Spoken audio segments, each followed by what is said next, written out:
अस्सलाम वालेकुम। हुकूमत पाकिस्तान के एक वज़ीर ने खुशखबरी सुनाई है कि अमारात की जानिब से इमिग्रेशन सिस्टम में पाकिस्तानियों के लिए खुशखबरी। आज इस वीडियो में हम इस खुशखबरी का पोस्टमार्टम करेंगे। वज़ीर मौसूफ़ या तो ख़ुद अक़ल से काम नहीं लेते या फिर ये समझते हैं कि पाकिस्तानी अवाम बेवकूफ़ हैं। इस वीडियो में इस खुशखबरी पे हमने तफसीलन रोशनी डालनी है और साथ ही साथ इन लोगों की बेहिसी कह लीजिए या ज़ाती मुफाद ना होना कि आवाम के फ़ायदे के लिए जहां काम करना चाहिए वहां इनकी सलाहियतें और काविशें नज़र नहीं आ रहीं। सबसे पहले तो आपको ख़बर दे दें, फिर इसको हम दूसरे एंगल से देखेंगे, आपके सामने रखेंगे। आप बताइएगा कि इसमें कौन सच्चा और कौन वाकई आवाम को खुशखबरियाँ दे रहा है। पाकिस्तान के वज़ीर दाखिला मोहसिन नकवी उनसे मुलाकात की है मुत्तहिदा अरब अमारात के कस्टम और पोर्ट के सिक्योरिटी इंचार्ज अहमद अल फलासी ने। उनकी सरबराही में एक वफ़द उनसे मिला है और उस मुलाकात के बाद वफाकी वज़ीर दाखिला ने ये ऐलान किया है कि हम प्री इमिग्रेशन क्लियरेंस सिस्टम नाफिज कर रहे हैं और इसकी इब्तदा कराची एयरपोर्ट से की जा रही है। मुत्तहिदा अरब अमारात के साथ मिल के हम ये जो सिस्टम कराची में ला रहे हैं, इसका मकसद ये होगा कि पाकिस्तानियों को दुबई, अबू धाबी वगैरह पहुंचने से पहले ही इमिग्रेशन यहाँ क्लियर कर दी जाएगी और वो उन एयरपोर्ट्स पे पहुंच के बड़ी आसानी से, जैसे डोमेस्टिक फ़्लाइट होती है वैसे ही निकल जाएंगे, उन्हें इंतज़ार नहीं करना पड़ेगा। ये पूरा लुबे-लुबाब था। अब बताया तो ये जा रहा है कि जैसे पाकिस्तानी हुकूमत की काविश पे अमारात ने ये फ़ैसला कर दिया और पाकिस्तानियों को खुशखबरी दे दी। सबसे पहले तो आप यही देख लीजिए कि कौन किसकी सिफारिश पे क्या कर रहा है। अमारात का वफ़द आपके पास आया है, आप उनके पास नहीं गए हैं, और जो मुआहिदा आपका हुआ है उसमें किसका ज़्यादा फ़ायदा है ये भी हम आपसे ज़िक्र करते हैं। अब ये जो सिस्टम प्री इमिग्रेशन क्लियरेंस का इन्होंने नाफिज करने का ये फ़ैसला कर रहे हैं, इससे बताइए पाकिस्तानियों को आखिर कितना फ़ायदा होगा।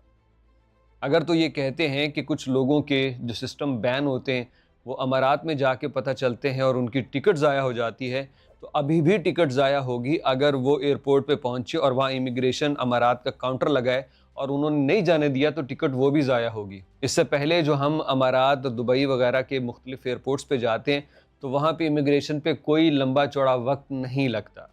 लाइंस होती हैं, उनके कस्टम ऑफिसर्स बैठे हैं और वो जनाब देखते हैं जाने देना है बाहर या नहीं जाने देना, फ़ैसला हो जाता है।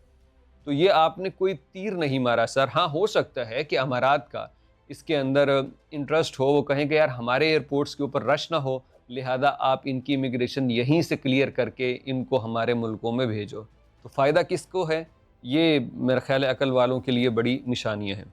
लेकिन अगर पाकिस्तान की हुकूमत वाकई कुछ करना चाहती है ओवरसीज़ पाकिस्तानियों के लिए, तो वो अमाराती हुकूमत से राब्ता करे कि आप लोगों ने पिछले 3-4 सालों में अनगिनत तकरीबन कोई 95% से ज़्यादा वीज़े रिफ्यूज़ किए हैं और इसके अंदर सारे के सारे कोई मुजरिम तो नहीं थे। हम इस बात का एतराफ़ करते हैं कि पाकिस्तानियों ने वहाँ पे जाके जुराइम किए, वहाँ पे गलत कामों में मुलव्वस हुए, लेकिन ये टोटल पाकिस्तान का कितने परसेंट है? वहाँ पे क्या हमारे लोगों की ईमानदारी वो आपकी नज़रों से नहीं गुज़री? हमारे लोगों का मेहनत करना, मुख्तलिफ़ फ़ील्ड्स में खिदमात अंजाम देना, वो उसको भी मलहूज़े ख़ातिर प्लीज़ रखिए। हमारे कितने सयाह हर साल जो जाते हैं उनमें कितने क्राइम करते हैं। तो माना कि हमारी गलती है, अमारात के इस दावे को हम रद्द नहीं करते, बिल्कुल दुरुस्त बात है उनकी, लेकिन फिर भी वीज़ा सिस्टम के अंदर कोई तो क्लियरेंस होनी चाहिए। आप कोई सिक्योरिटी फ़ीस मुतारिफ़ करा दें, आप उसके अंदर कोई एक हद बैंक बैलेंस या कुछ ऐसा बता दें कि पता चले कि कौन से इलाके के बंदे के वीज़े क्यों नहीं लग रहे, ताकि वो अपनी प्रोफाइल दुरुस्त कर ले। और हुकूमत पाकिस्तान से ये वीज़ा सिस्टम अमारात का क्लियर ना हो पाया, यानी उन्होंने पाबंदी लगाए रखी है, इन्होंने कुछ नहीं किया। हुजूर, अगर आप कुछ करना चाहते हैं तो मेरा ख्याल है कि हुकूमत पाकिस्तान थोड़ी सी बात करे अमारात के साथ, तो ये वीज़े की मसाइल जो हैं ख़त्म हो सकते हैं, बहुत हद तक कम हो सकते हैं। लेकिन नहीं, बात वही है कि जब तक कोई ज़ाती मुफाद की बात ना आए तो तरजीहात हुकूमतों की नहीं बदलती, फुर्तियाँ नहीं आती इनकी कारकर्दगियों में। और ये जो आप प्री इमिग्रेशन क्लियरेंस का लॉलीपॉप आवाम को दे रहे हैं, इसमें किस बात का? हाँ, ये ज़रूर है कि बंदों के 3 या 6 घंटे बच जाएंगे, क्योंकि अगर बंदा यहाँ से गया दुबई اور وہاں اس کو انٹری نہ ملی تو واپس آنا پڑے گا، تو یہ 2 اس کی فلائٹس بچ جائیں گی، زیادہ سے زیادہ یہ ہوگا۔ اس کے علاوہ کیا فائدہ ہے؟ تو کام یہ نہیں ہے، کام یہ ہے کہ آپ پاکستانیوں کے لیے ورک ویزا، وزٹ ویزا ان کو کھلواؤ، تاکہ وہ وہاں پہ جا کے جتنے بھی ان کے کام کاج ہیں، ضروریات ہیں، وہ پوری کر سکیں۔ آپ بتلائیے گا کہ آپ سمجھتے ہیں کہ پاکستانی ایئرپورٹ پہ یو اے کی امیگریشن سے پاکستانیوں کو بہت بڑا فائدہ ہونے والا ہے؟ اپنی رائے کمنٹ باکس میں ضرور دیجیے گا۔